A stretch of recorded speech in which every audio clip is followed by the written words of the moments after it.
What is up, everyone? Coffee Break is back with another video, and the 2020 schedule rolled out this past weekend. All the football junkies were just all over it. We're looking at who the 49ers play in prime time, when the Niners play at 10 a.m., at least for, Pacific time, and when they play at 1 o'clock, when they get those starts. And we also play the record prediction game like we always do every year. Nothing new here. So let's take a look at the 49ers schedule to see if maybe they catch any breaks. So the 49ers kick off the season at home against the Arizona Cardinals, and a huge benefit for the 49ers there. You're giving Kyle Shanahan and Robert Saleh extra days to prepare for Arizona, who is coming off a very impressive offseason. With the trades, with the draft, I think they did well. I think they've definitely improved. I don't think they're honestly the worst team in the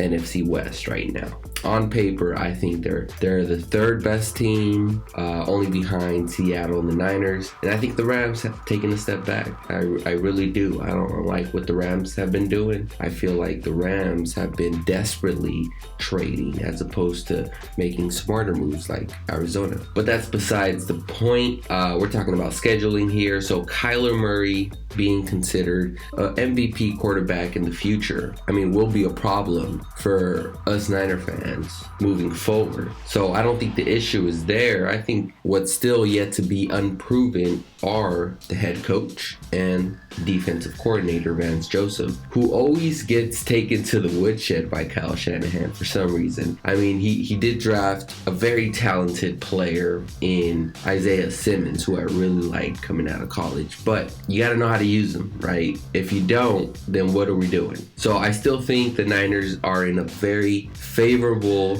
position to start week one at home against a very hyped up Cardinals team. I think the Niners handle business there. Week 2 and 3, the 49ers travel to the East Coast to play the New York teams, New York Jets and the New York Giants. I expect the 49ers to bond in the East Coast like they did this past year, where they traveled to Tampa and Cincinnati. They stayed in, I think it's called Yorktown, Ohio, but they stayed, somewhere to practice throughout the week, so they didn't travel back to the West Coast. They stayed in the East Coast, and I anticipate this being a similar approach. And you got to remember, coming off that practice week, the Niners have the best offensive game that year. Playing against Cincinnati, granted, but still, the level of creativity, the level of play, and just being locked in.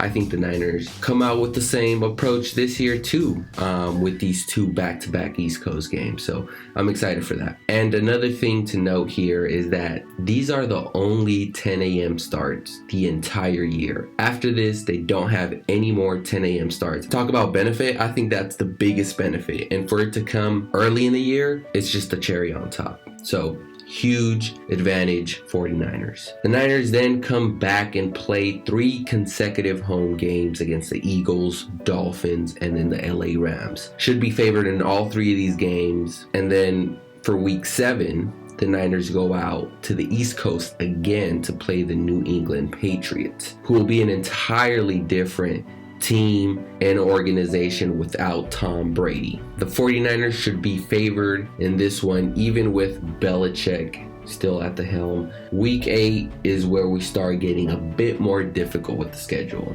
So far it's been a cakewalk, at least for my eyes. Now you have to travel 3,000 miles back and then travel to Seattle for week 8. I can see how maybe fatigue can kick in there, and you have to factor in crowd noise, of course. This is the only disadvantage I see up to this point. The Niners then come back home for week 9 to play the Packers. Now, normally I would say, okay, we're playing a physical team in Seattle. Then we're coming back to play the Packers, who, have circled this game since, we beat them down in the playoffs and in the regular season. to be honest. But the only thing is the Packers are the same exact team. I don't think they've improved very much. So the 49ers should still be able to get this done. I mean, the Packers still have not addressed how to stop Raheem Mostert, how to stop the run. So that's going to be advantage Niners. The Niners for week 10 will travel back to New Orleans. And this is where I think the Niners are at a disadvantage. For one, we play at New Orleans again at their home. For two, I think the Saints are the second best team in the NFC behind the Niners. Of course, so another thriller at the Superdome. I mean, they got Emmanuel Sanders right off of the Niners. I think that was a bold move for them. And then, I think they did well in the draft. So the Saints are going to be the Saints. Disadvantage Niners there. The 49ers then have a bye week. I mean, couldn't come at a better time. Week 11 after facing 3 good potential playoff teams. The Niners rest up to face the Rams on the road for week 12. Advantage Niners. Giving Kyle Shanahan time coming off a bye week. Could be a little creative this week. The Niners then come back to face the Bills and the Washington Redskins. These can be 2 really good teams. I think you shouldn't overlook how the Bills ended the season last year and how they've improved their team this offseason. This should be the best team in the AFC East right now. The Niners also play the Redskins in week 13. I think the Redskins defense will be legit, led by Ron Rivera. They have the young Chase Young and Montez Sweat. So, I mean, I don't think they're a playoff team this year, but these are the teams you need to be careful with late in the year. Sort of how the Falcons beat us, at home. It's just one of those weeks where you don't think you need to get that up for this team, but then they come, nothing to lose, and then just come and surprise you. So these are the teams you can't overlook. Buffalo Bills and the Washington Redskins. This stretch right here, I can see how this could be sort of a couple of trap games, so to speak. And so the toughest part of the schedule doesn't end there. The Niners have to travel to Dallas to face the Cowboys. Then they go to Arizona to face a good Cardinals team. And then they come home to finish the season against the Seahawks. I mean, I honestly believe the first part of the season is really favorable up to week 8. Then you start playing playoff teams on the road and in tough spots. But the very